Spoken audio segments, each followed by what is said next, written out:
Notre Dame versus Penn State in the Orange Bowl. I'm very excited for this game. Two Northern teams, and you can kind of see some similarities between these two programs. Let's jump into Notre Dame's offense. They want to run the football, establish the run game on the ground. One big question mark for this Penn State defense is the status of Abdul Carter. 11 sacks on the year, 21.5 tackles for loss. He's their best player defensively. I didn't see the injury, but I guess he kind of got banged up against Boise State. Left the Fiesta Bowl with a left arm or shoulder injury. As of now, it doesn't sound like he's not going to play. I think he's going to play, but if this is a nagging injury, how does it impact him and Penn State's defense overall being their best defensive player? It doesn't seem like the injury was that bad. I mean, I didn't see it, but he was still suited up on the sideline. I saw some pictures when he was celebrating in the aftermath of the win. So it couldn't have been that bad. But again, if this is just a nagging injury, then that's something to keep an eye on. Notre Dame is going to want to control this game on the ground. They have the quarterback run with Riley Leonard, Jeremiah Love. Speaking of injuries, Jeremiah Love, Notre Dame's running back, banged up as well. It also sounds like he's going to play. So again, we'll have to see how these injuries develop. But Notre Dame is going to want to control this game on the ground. Jeremiah Love, assuming he plays, we'll see how healthy he is. Riley Leonard can run the football. That's going to be the game plan. Control this game on the ground, then take your shots in the passing game when they present themselves. The flip side of this matchup, the Notre Dame defense going up against the Penn State offense. Obviously, Xavier Watts is a big name back there. 6 picks on the year. And this Notre Dame defense, if you watch the Georgia game, it looked like they were just flying around the football all game long. And it looked like they were the ones that actually had the SEC talent or the SEC team. Marcus Freeman's specialty is defense, obviously, but they might be in Drew Aller's face all game long in this matchup. If you look at what Ohio State's defense did when they played Penn State in October in Happy Valley, Penn State did not have an offensive touchdown.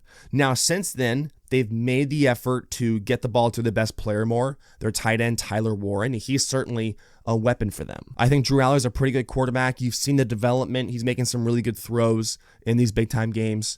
Outside of Tyler Warren, though, I think there's question marks about Penn State's weapons. I mean, what else do they have? Or do they even have anyone else that concerns you outside of Tyler Warren?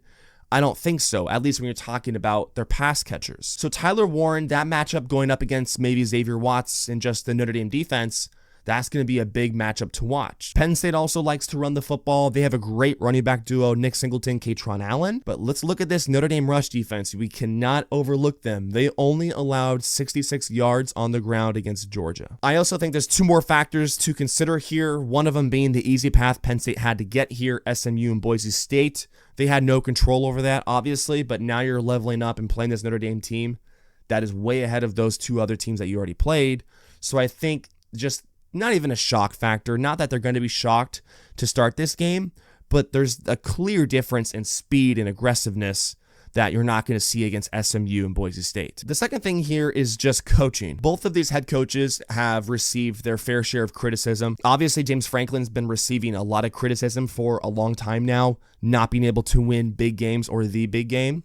Marcus Freeman, a much younger head coach, only head coach for a few seasons now, but he's also received criticism based off the bad losses that Notre Dame's had under his watch, like losing to Northern Illinois earlier this year. But we've seen progression from Marcus Freeman this year in that one play call that stands out, and you probably know what I'm talking about.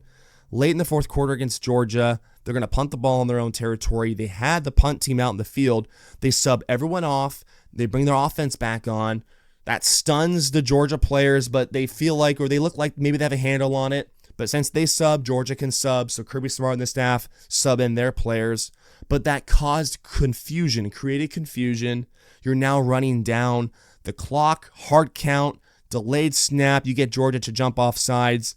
5-yard penalty, first down, and that's essentially the game. It's that kind of loophole, craftiness, creativity, having something in your back pocket, identifying something, implementing, executing, having it in your back pocket ready to go, and then actually putting it on the field so that it works.